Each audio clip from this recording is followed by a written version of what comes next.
Good morning and welcome to the official State of Minnesota Veterans Day ceremony. I'm Tom Lyons, host of Minnesota Military Radio, Vietnam veteran, and your MC for today's program. Thank you for joining us today as we honor and celebrate all who have served and all who are currently serving today. Please rise as you are able for the entrance of the official party and remain standing.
Honor Guard, please present the colors.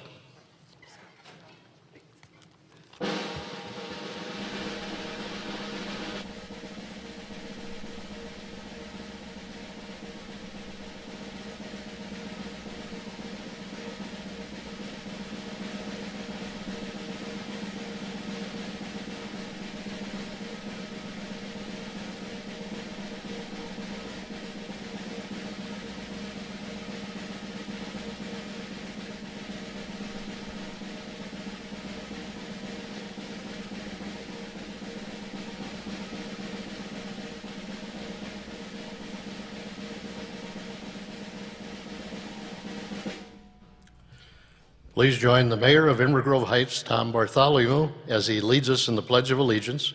He will be followed by the National Anthem performed by Staff Sergeant Ava Penner from the 34th Infantry Red Bull Division.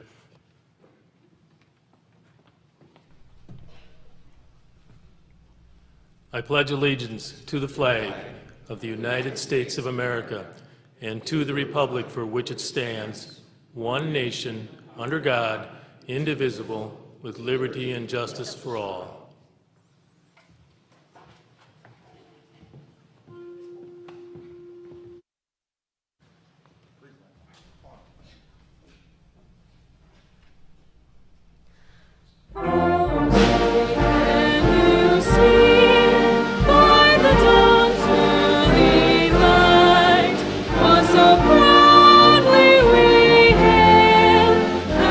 Twilight's last gleaming,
Minnesota National Guard Honor Guard always does a marvelous job. Thanks to them. And thank you, Staff Sergeant Penner, for that beautiful rendition of the national anthem. I'd now like to invite Chaplain Colonel Buddy Wynn with the Minnesota National Guard to lead us in the invocation. It's been said there is no freedom without the veteran. And there's no veteran without the loving support, enduring support of their community and their family members. With that in mind, let us pray. God of awesome wonder, in our gathering here today, we consider our common purpose to honor America's sons and daughters, those who have given the very best years of their lives to preserve freedom for all Americans, to secure liberty and justice for all. We ask for healing of our nation. We'll do that by valuing heart connection and human dignity over that which divides. And in doing so, we honor our veterans and we honor their sacrifices. And above all, may they know the esteem in which we hold them, so they may pursue a life worth living. In your holy name I pray. Amen.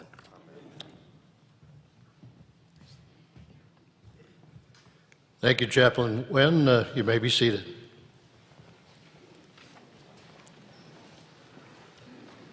As we begin our program today, I'd like to thank all of you for coming to join us on a rather cool day. It seems like the seasons are changing. It's my honor now to recognize the individuals seated with me on stage. Please hold your applause until everyone has been introduced. Minnesota Department of Veterans Affairs Commissioner Larry Herke, our Minnesota Governor Tim Walz, Minnesota's Adjutant General of the Minnesota National Guard, Major General Sean Mankey, Senator Amy Klobuchar, Senator Amy Smith,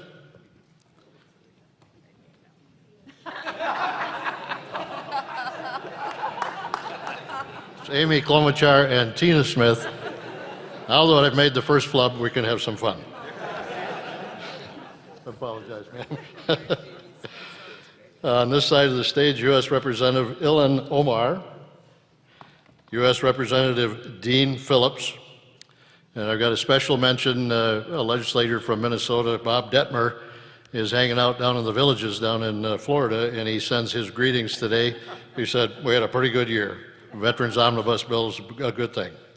And of course, we've already met one of the best chaplains that I know, Minnesota National Guard Chaplain Colonel Buddy Wynn, and of course, Inver Grove Heights Mayor Tom Bartholomew.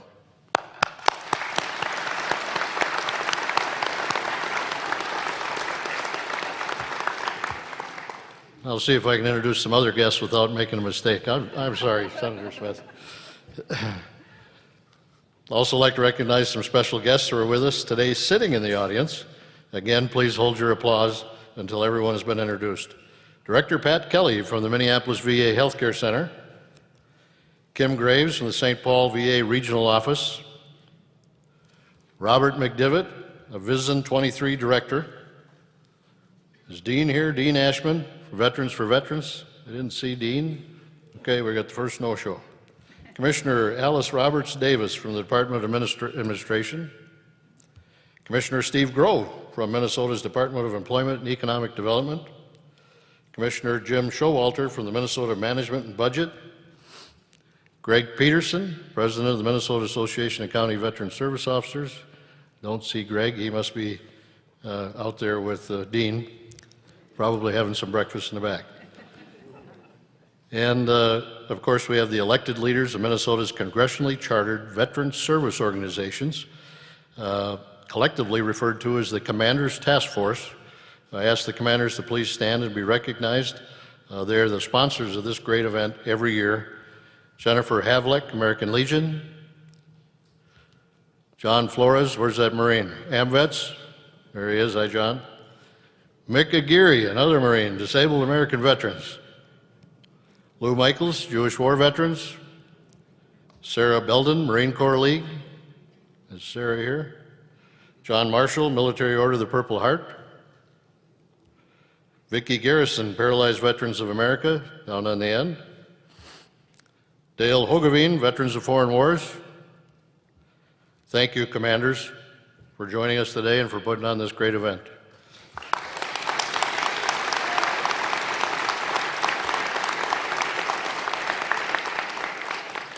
We do have a few more to introduce. So we have the reigning Miss Minnesota 2022, Rachel Evangelisto.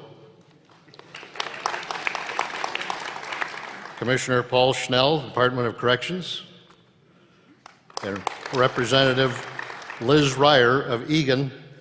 And finally, I want to introduce senior leadership from the Minnesota Department of Veterans Affairs, including Deputy Commissioner of Veterans Healthcare, Douglas Hughes, and Senior Administrative Officer John Doran.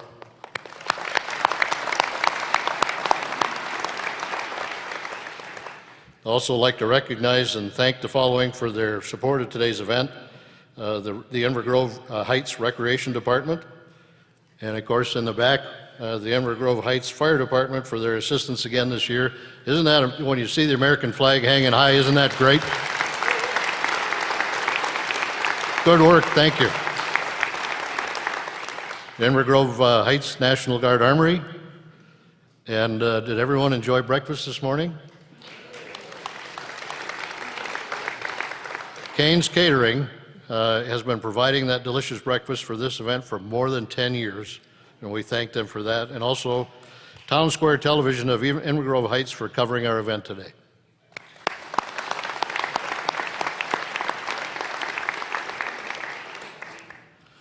It is now my honor to introduce Commissioner Larry Herke. Retired Colonel Larry Herke was appointed as the 18th Commissioner of the Minnesota Department of Veterans Affairs in January 2019. Commissioner Herke is charged with assisting Minnesota's more than 300,000 veterans and their families. He represents the MDVA at hearings before the Minnesota State Legislature and the United States Congress and maintains close working relationships with many of the various veterans service organizations in Minnesota. Commissioner Herke served more than 30 years as a member of the United States Army and the Minnesota National Guard. Please join me in welcoming Commissioner Herke.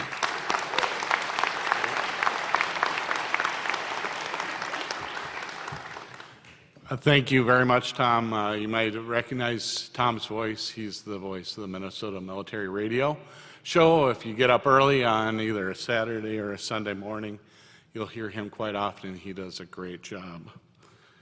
On behalf of the Minnesota Department of Veterans Affairs, I'm honored to welcome all of you, and it's great to see all the faces here, at this annual Veterans Day program. This is the first time in 2 years that we've been in person, and I like it a lot better, and this is a great event.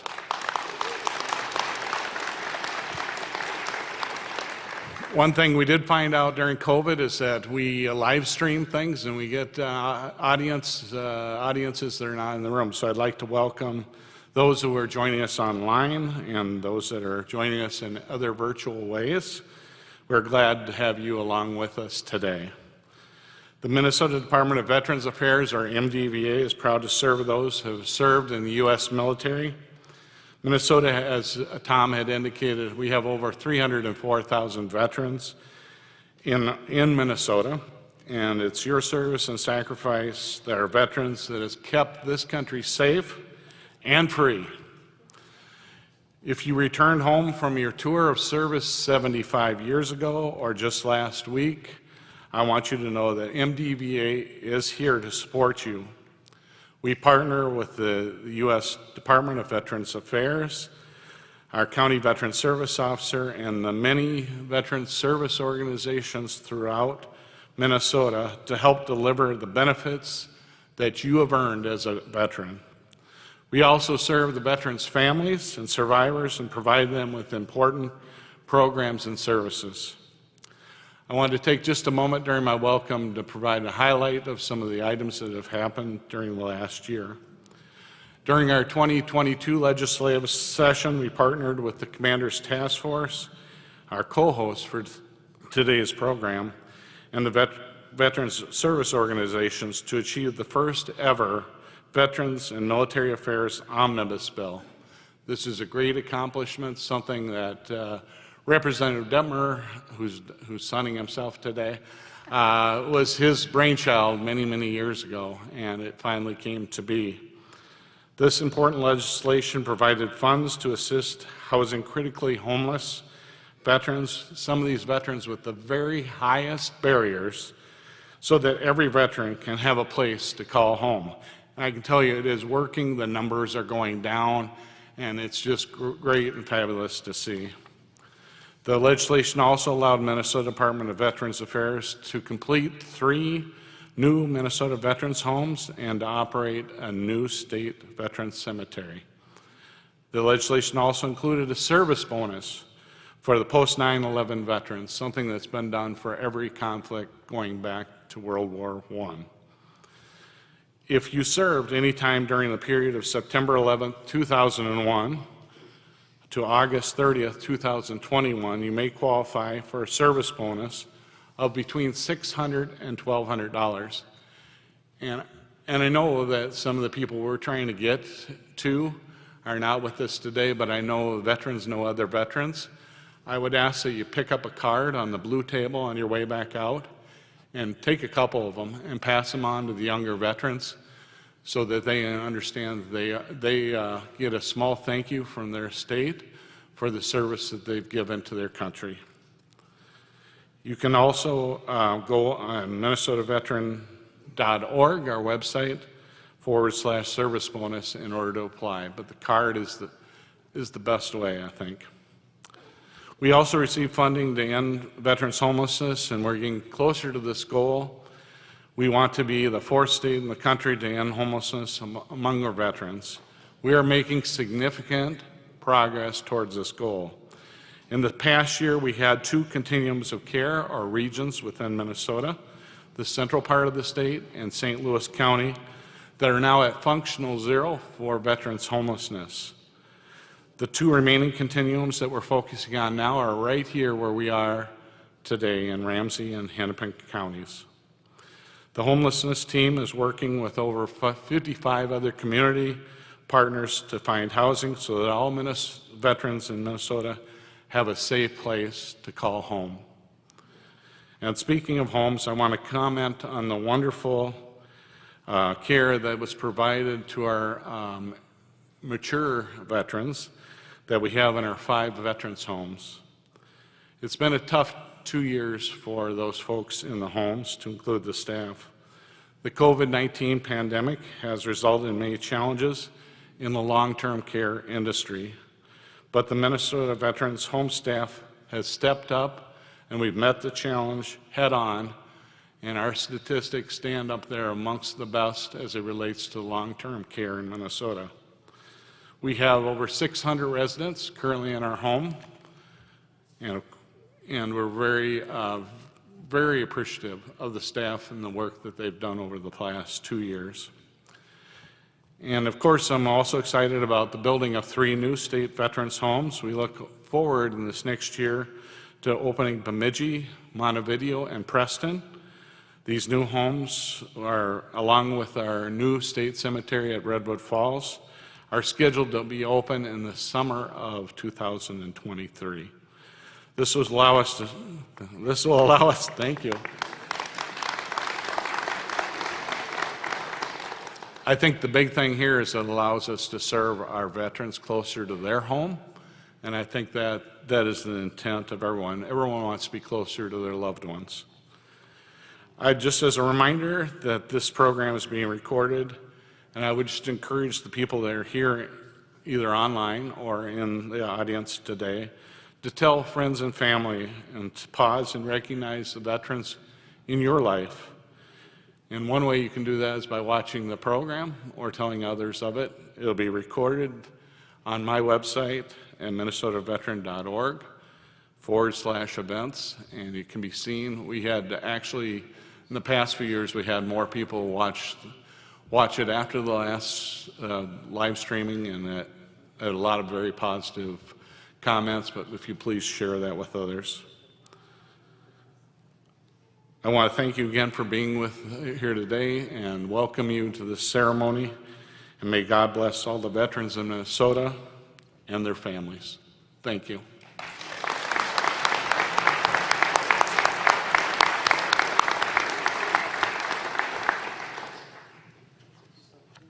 Thank you, Commissioner Herke. Our next speaker has had a pretty good week as weeks go.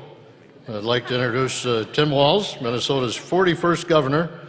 His career has been defined by public service, from serving our country in the military to serving our students as a high school teacher and football coach, and serving our state in Congress. After 24 years in the Army National Guard, Command Sergeant Major Walz retired from the 1 of the 125 Field Artillery Battalion in 2005.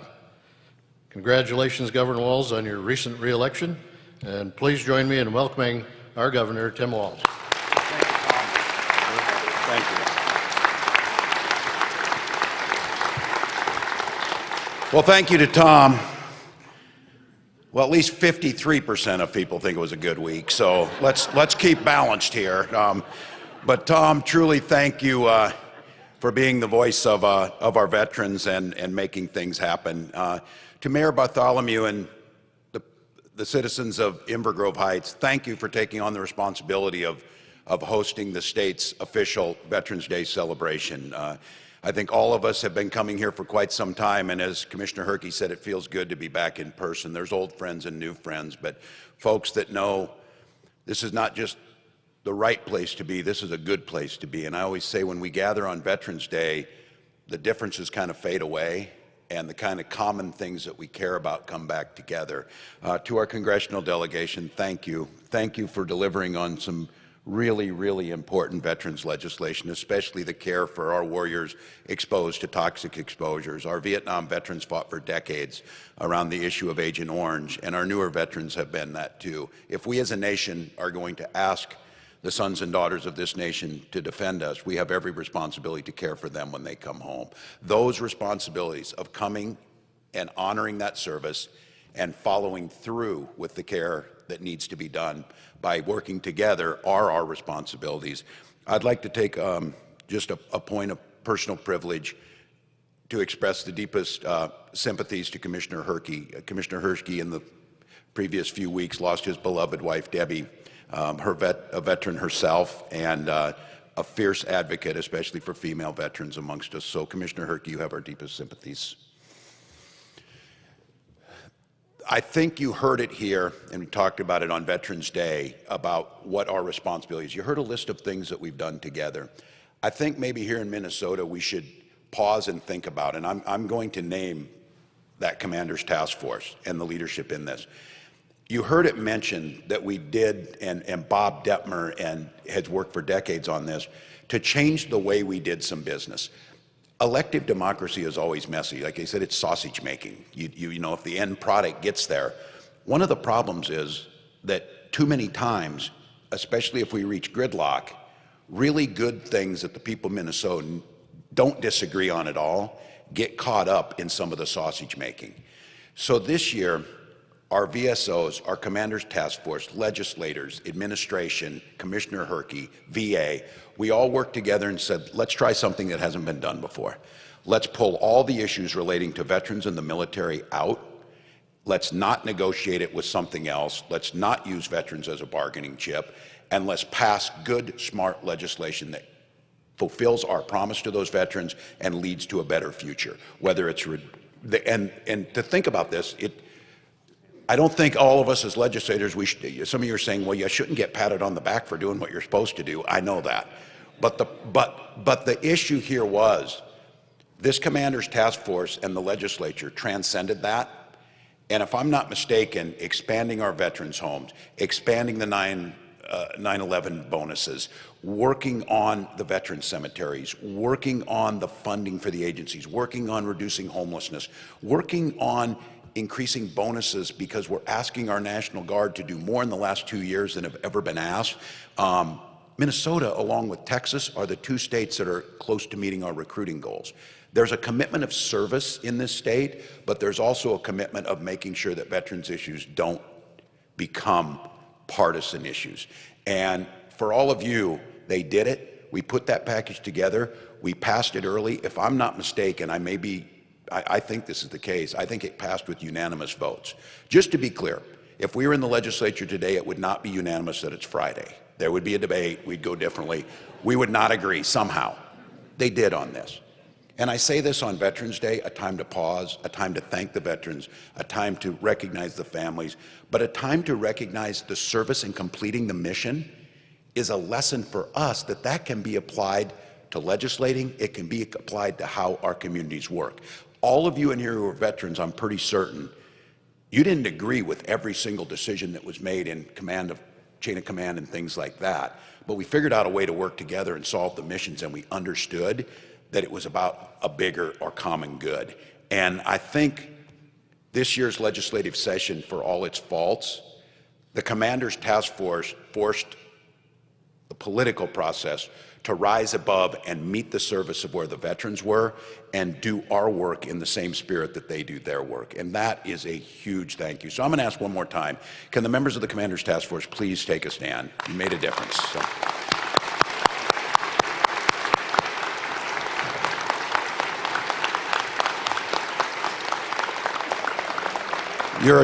It's a shining example for all of us, and there's more work to be done, but I remain incredibly hopeful. So on this Veterans Day, I would like to take this opportunity, Tom, if we could. I will note he did not call me Tom Walls, so that one was in there. I appreciate that. So we get the opportunity here to issue our official proclamation. Whereas the United States of America was founded upon the promise that all people should enjoy the blessings of freedom and liberty. All Americans enjoy these privileges as a direct result of the many sacrifices the U.S. veterans have made. Whereas many Minnesotans have paid the ultimate sacrifice in defense of freedom and liberty that we as Americans and Minnesotans enjoy, and which people around the world only long for. The debt all members of our society owe to the American veterans can never be fully repaid, and no mere day of observance can sufficiently serve to honor these Americans and Minnesotans who dedicated their lives to defending the principles of freedom and liberty.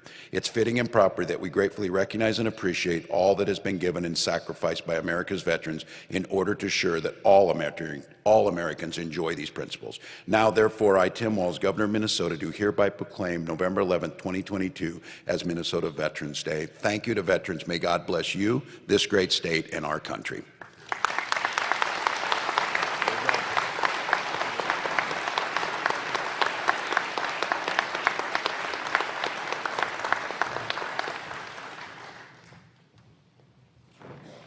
Thank you, Governor. I wouldn't make that mistake in introducing you, but the quick story, when the governor was a congressman, he came on the radio show, and I asked him, I said, who outranks who? Does a sergeant major outrank a congressman? And we decided a sergeant major had the rank. But now that he's commander-in-chief, all bets are off, so thank you, Governor. And thank you, Mayor Bartholomew. I'm now pleased to introduce Major General Sean Mankey. Major General Mankey assumed duties as the 32nd General of the Minnesota National Guard on August 20th, 2020. He started his military career with the Army on active duty and later joined the Minnesota National Guard. In addition to numerous staff positions, he has commanded Minnesota Guard's 2 of the 147, Assault Helicopter Battalion, and the 34th Combat Aviation Brigade. He is deployed 3 times to Turkey, supporting Operation Provide Comfort 2, and deployed to Kosovo in 2004 and to Iraq in 2007. Please welcome Minnesota's Adjutant General, Major General Sean Mankey.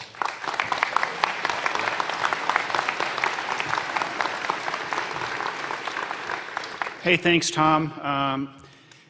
It is my sincere privilege to be here today as we recognize veterans for what they've done for our nation.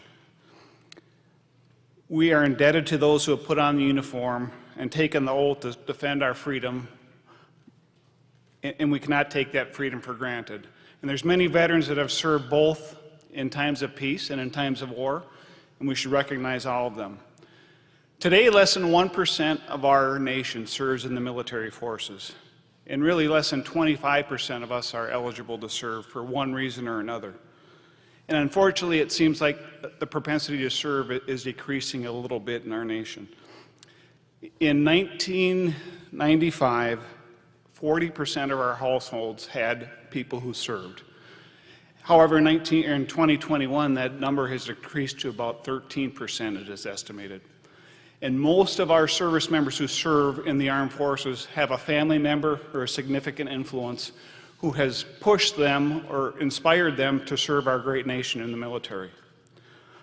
Our armed forces need your support today more than ever. The recently published 2022 National Defense Strategy states, "The health of the enterprise depends critically on recruiting and retaining a skilled and diverse workforce." You can help by talking about military service to your country with young adults that you frequent on a regular basis. It may be your neighbor, it may be someone attending school, or it may simply be someone that you frequent at the local cafe or coffee shop.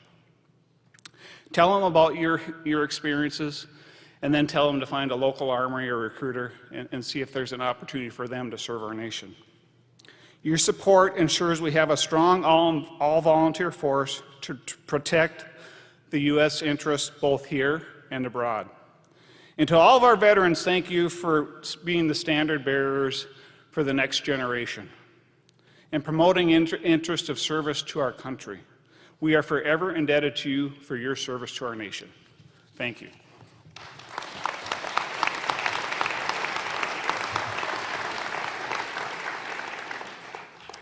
Thank you, General Menke. Next, I want to take a moment to recognize and thank the 34th Infantry Division Red Bull Band.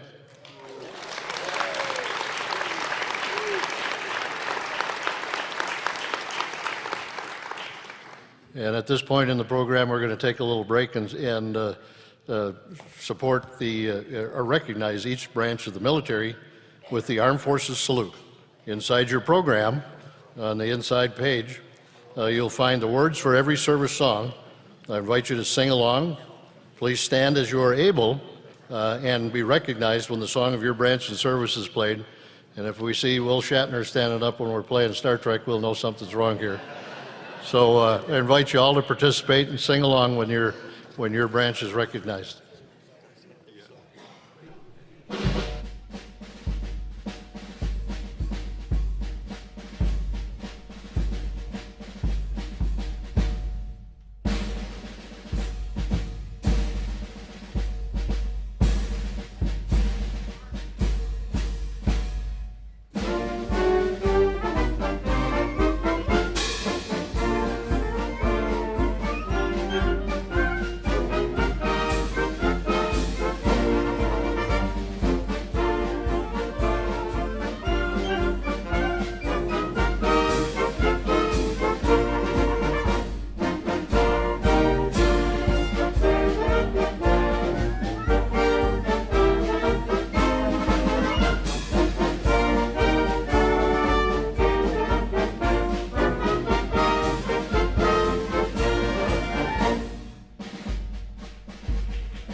Let's have a hand for the 34th Infantry Division Red Bull Band.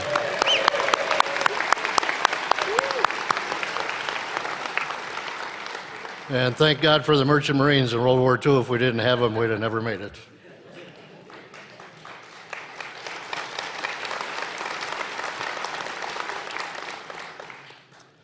As veterans in Minnesota, we're fortunate to have strong support from our state and national leaders, and a number of them are here with us today.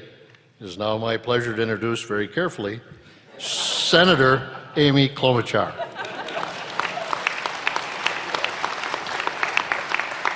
Well, thank you so much, Tom. And if it makes you feel any better, last week Tina and I were with the Secretary of Labor. He introduced Tina perfectly and then introduced me as Minnesota's senior citizen. That happened, guys, so come on. It's not that bad. Okay, so I am so happy to see all of you. This has got to be one of our biggest crowds ever. And it makes me feel so proud of the strength of our veterans community. It is so wonderful to be here with Governor and Senator Smith and Representatives Omar and Phillips, as well as the mayor, our wonderful band. I also want to recognize you, Commissioner Herke, not only an incredible public servant, but a wonderful husband, loving husband through your wife's illness. So we feel for you today. General Menke, thank you for your incredible leadership. So it is with grateful hearts that we come together to honor our veterans. We do this after an election has been mentioned that was very divisive. All you have to have done is watch those ads. But we remember coming out of it that we are one Minnesota, that we are a strong country, and that what unites us is so much stronger than what divides us. We also do this in the shadow of the war that is raging in Ukraine. I was just there in August with Republican Senator Portman. We met with President Zelensky.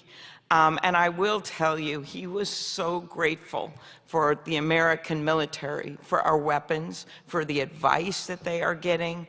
In Ukraine, we are such a big deal over there that a common name for new babies is HIMAR. That is a true story. And in the wake of what no one thought was possible and the inhuman barbarism of Vladimir Putin, in the words of President Zelensky, we are still here. So we stand with the Ukrainian people today as well. So finding the right way to thank our veterans is also a humbling endeavor. How do you really thank someone who has risked their lives for you? How do you repay someone who gave it all to keep our country safe? The simple answer is we can't by words, but we know there are so many things we must do every day to remind people of this sacrifice. The best thing we can do is honor you with our actions and by promising that we'll be there for you when you need us. We renew that promise every year on November 11th, but we need to make sure we keep it the other 364 days of the year as well. So General Menke and I, yesterday, because I think so much of this is remembering the stories and passing them on to the next generations. Yesterday, we awarded the Purple Heart to the family of a World War I veteran. And the veteran was named Private Charles Francis Shepard. He was 24 years old when he enlisted to fight in the Great War. On the night of November 5th, think of that date, November 5th, 1918, as part of a brutal offensive in France, his squadron was settling in for the night. They were spotted by the German army. Bombs began to fall, and one got too close, injuring, later killing the corporal of his squadron and 2 others. Refusing to let a fellow service member die alone, Private Shepard and 2 others put the corporal on a stretcher and sought out a first aid station to help him get treatment. He paid a price for this. His group was spotted and shot at by the German army. Private Shepard was hit by rifle fire and he took a bullet to the forearm. His group was forced to lay low during the night. They didn't have their gas masks, and he used a handkerchief and dirt to try to save his life. The next day, he was taken to a field hospital, and think of that, 5 days later, the 11th hour of the 11th day of the 11th month, the armistice was signed. Because of millions of heroes like Private Shepard, the war was won. When he passed away on August 8, 1971, he had never gotten his Purple Heart. Now, back then, they didn't award them right in World War I, but after that, they went back, and a number of people or their families received them. We were contacted by his son, Larry, and we worked on getting the records together, and we were able to get the proof that this had all happened. And Larry, I don't think you're surprised, served during the Vietnam War and is very proud of his service. He went on to work on veterans issues, and he talked about his dad's PTSD when he returned. It wasn't one of those happy stories, honestly, was it, General Menke? But it was one of those stories that so often the veterans themselves never tell. So that moment of standing there and seeing the photos and seeing the little card that his dad got back in 1918, just brings back the stories of so many of our veterans, humbly, quietly serving, usually not telling their story, mostly not asking for the medals or the glory or the honor. But it is on us to pass those stories on. It is also on us. Another key way that we honor our veterans is how we treat them when they return from service. And to me, that means these homes that we're so proud, the federal funding that Senator Smith and I worked on for years to make sure we got that funding to Minnesota, the fact that our Secretary of Veterans Affairs, Dennis McDonough, is from Minnesota, doesn't hurt. We also have focused on making sure that when our vets come home, that there is no waiting line. There was no waiting line when they served and signed up to serve. There shouldn't be a waiting line when they come home to the United States of America and they need health care because of burn pits or PTSD or whatever it is, or they need a job or they need education. There should never be a waiting line for our veterans in the United States of America.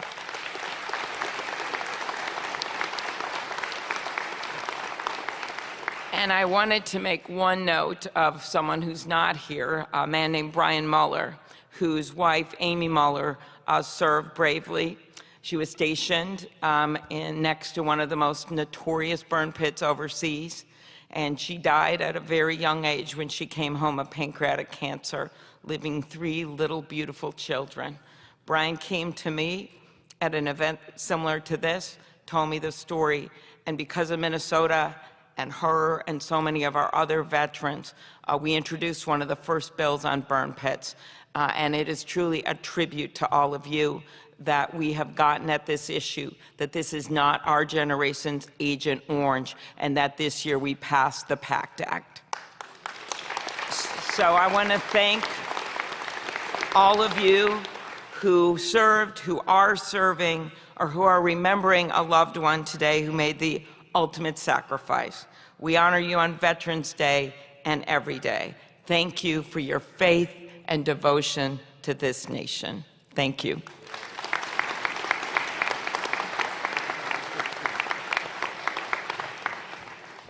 Thank you, Senator Klobuchar. It's now my honor to introduce Senator Tina Smith. Thank you so much. Thank you for your introduction, Tom. And I have to tell you, I was reminded a few months ago, my husband Archie and I were walking around the lake, and another couple was riding their bike going the opposite direction, and I could hear the husband say to his wife, "Honey, that's Amy Klobuchar." Of course, Archie, my husband, was absolutely tickled by this. He tells the story everywhere he goes, so you're in good company. To Governor Walz, Mayor Bartholomew, Commissioner Herke, Major General Menke, to Senator Klobuchar and Representative Omar and Representative Phillips, to the Minnesota Commanders Task Force, and to all of the veterans and their families that are here today. I'm so grateful to be with you and to be all together again. So late this September, it was a beautiful fall day, and my husband Archie and I, along with some friends, spent the day at Gettysburg National Military Park. We rented bikes, and we had a terrific guide, a veteran herself, and with her we rode the trail of this epic battle to save the Union during the Civil War. Our day culminated on Cemetery Ridge, where we stood before the imposing, tall monument to the 1st Minnesota Regiment, a tribute to the brave young Minnesotans, the young Minnesota volunteers who sacrificed their lives for the future of this country. These Minnesota soldiers were the first volunteers sent by any state to the Union Army. And their heroism on the second day of the battle for Gettysburg was a turning point in the war, and that battle made all the difference in the world. These young and outnumbered soldiers, they were outnumbered 5-1, but they held the line that day. Civil War General Hancock said of these Minnesota soldiers, "No soldier on any field in this or any other country ever displayed grander heroism. There is no more gallant deed recorded in history." I think of the 1st Minnesota Regiment every Veterans Day, every Memorial Day, every day that I am blessed to participate in a National Guard deployment ceremony or a welcome home gathering for Minnesota's exceptional National Guard. Our state's tradition of military service stretches from the Civil War, when Minnesota was only 5 years old as a state, to this day. Beginning with the 1st Minnesota, thousands and thousands of Minnesotans have answered the call to service and have done so with courage and with honor. And then these soldiers came home and they made huge commitments and huge contributions to our state. And it is important publicly to remember these Minnesota veterans as we do today, and also to remember those that did not make it home. I can see in this gathering, I know that there are Gold Star families and Gold Star mothers, and we are so sorry for your loss, and we remember as we know that you do. But, it is not enough to speak these words to our veterans on Veterans Day, though it is very, very important. We need also to show through our actions that we are going to follow through on our commitment. And that is why I was so proud with my fellow members of the delegation to champion this bipartisan legislation, the PACT Act, which expanded health benefits, the biggest expansion of health care benefits for our veterans in generations. It said very simply that if you served in wars and you were exposed to burn pits, to toxic chemicals, to radiation, that you should then not have to come back and prove that your illnesses are a cause of your service. It was a major step forward. I will always fight for the dignity and the support of our veterans and their service members and their families, for the rights and the benefits that they have earned, including and especially mental health care. Everybody needs help at some point in their life, and it is a sign of strength to ask for help when you need it. So today, we gather together to thank our veterans, and we think about the incredible commitments that they have made. Following the Battle of Gettysburg, President Lincoln made his famous address at just 271 words.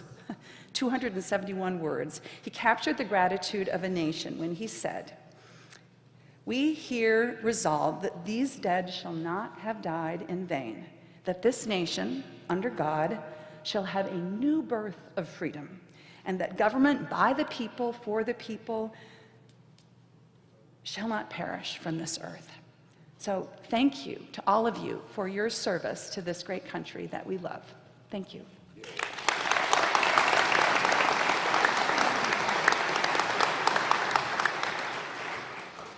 Thank you, Senator Smith. I'm now pleased to introduce Representative Ilhan Omar.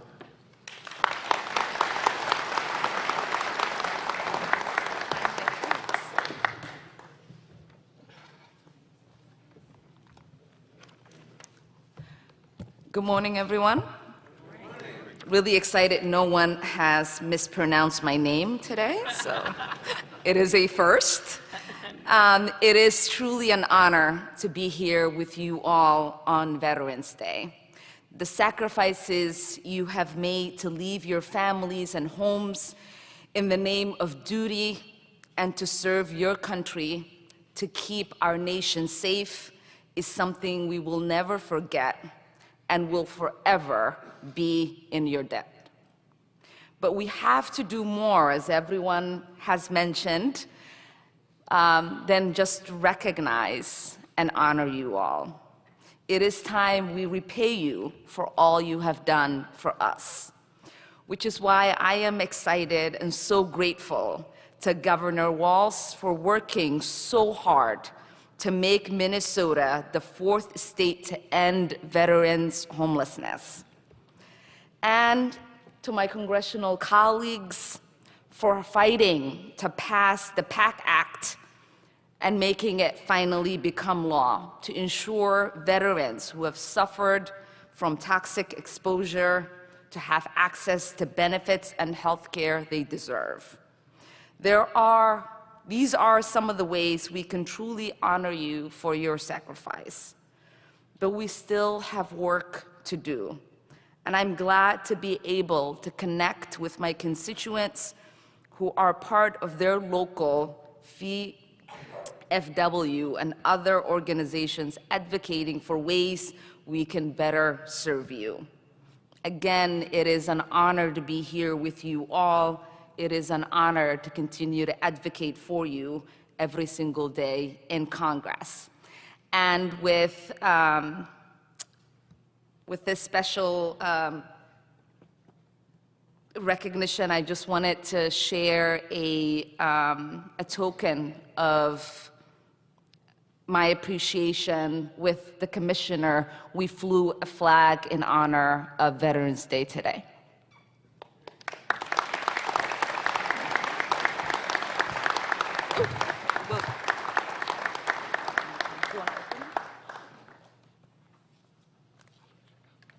Sorry, I don't do this often.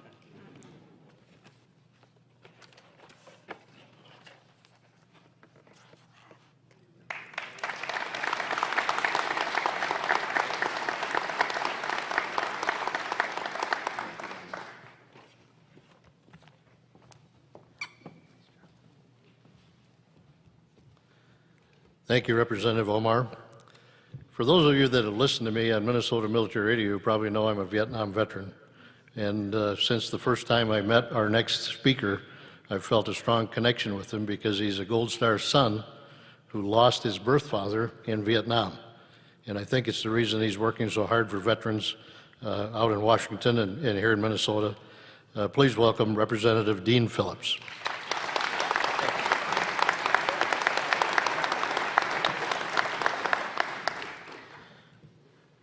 I'm Congressman Tina Phillips. And whenever I speak last, I'm reminded of the fact that everything has already been said. It just has not been said by everybody.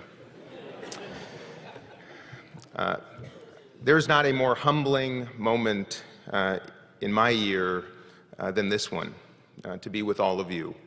I want to thank you, Tom, Commissioner Herke, Governor Walz, my esteemed congressional colleagues, everybody who is here. Especially you veterans. But I also know that service is not singular. Service also means there is somebody with you, there's usually a family with you, and they serve with you too. So to all the families, the husbands and the wives, the mothers and fathers, the brothers and sisters, and the sons and daughters, thank all of you, because I surely understand what that means. Chaplain Wynn, in his invocation, talked about common purpose. Common purpose. Something that all of you know the answer to, the definition of, better than anybody in the United States of America. And I say that and reflect on that because this country has never needed common purpose more than it does at this very moment. And all of you signed up for various branches of service, and many of you have long taken off the uniform. But I would ask all of you, and I would invite all of you, to continue that very mission that you first signed up for when you entered the armed services, to help this country in its desperate time of need to find that common purpose again. All of you signed up to protect our freedom, to protect our liberty, to protect democracy, and you also signed up to ensure that we make that available to as many people around the world as humanly possible. But you also signed up to defend us against foreign threats, and I would ask that you now consider that service to defend all of us against domestic threats, against domestic division. When I look at this beautiful room, I don't see Republicans, I don't see Democrats, I see Americans. And I want you to please reflect on that for a moment.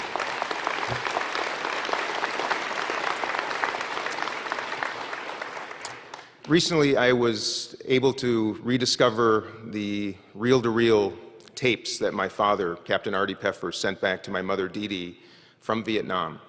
And I was able to digitize those, and I keep them on my phone. And I've been listening to those conversations that they shared very regularly lately. And I know that my father, who grew up in St. Paul and met my mother at Central High School, couldn't afford to go to college, so he took an ROTC scholarship to go to the University of Minnesota, where he also went to law school. And I know from those tapes that he was fighting in a war in which he may not have deeply believed, but he was fighting for a country in which he deeply, deeply, and forever believed. And I know all of you did that too, to protect those freedoms and those liberties. And I also know that those of you who are here, by definition, made it home. But I'm also saddened to acknowledge that we are a country that always finds the resources to send young men and women off to war, but often lacks resources to take care of you when you come home. And that is why it is my personal mission for every single one of you to ensure that we do better, to ensure that every single one of you receives the benefits that you deserve. To the Vietnam veterans, I say welcome home, because you in particular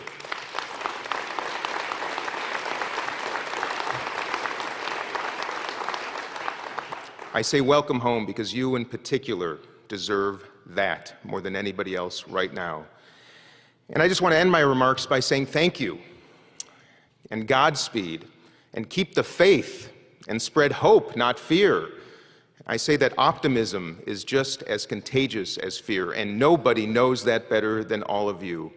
I am humbled, I am honored, I am so eternally grateful to all of you, and I just ask that in the year ahead, may you be blessed with health, prosperity, and most of all, the initiative to do what this country needs more than ever. Your mission continues. I am there beside you. I have your backs. I love you all. Thank you. God bless America.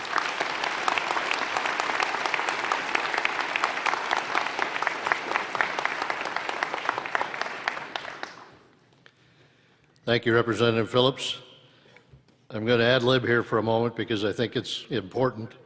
We've heard the story today that Commissioner Herke lost his wife recently. There's another gentleman in the audience, the DAV commander, Micah Geary, who suddenly lost his wife about the same time. I've known and watched these two men for years, and they work tirelessly to take care of veterans, and they haven't skipped a beat. And I stand in awe of you, Mick, and you, Commissioner, and I thank you on behalf of all our veterans.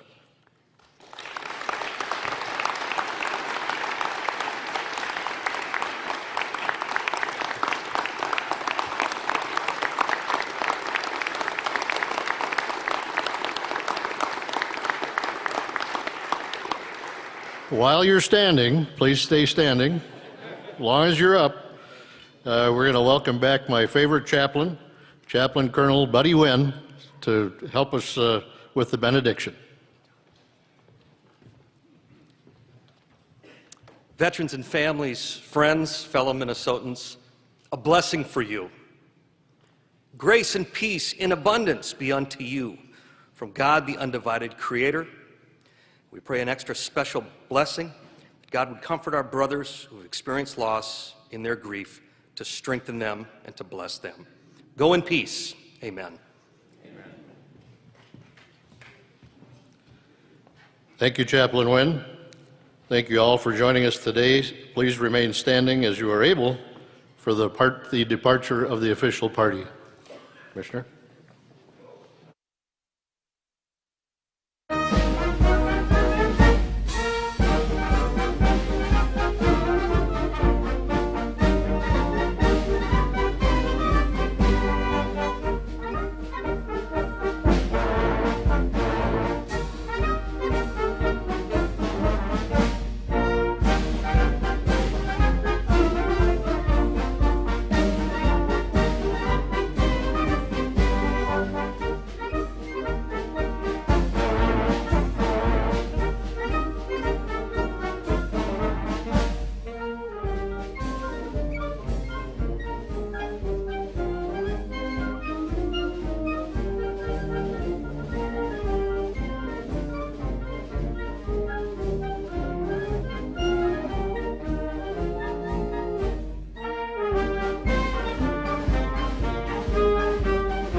As we end today's program, I'd like to remind all of you to tune in to Minnesota Military Radio Sunday mornings at 7 on Twin Cities News Talk AM 1130 or online anytime at minnesotamilitaryradio.com. This concludes the State of Minnesota Veterans Day ceremony, and as we say at the end of every show, I hope you make a difference in someone's life this week. Have a wonderful day, and don't forget to thank a veteran.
Thank you.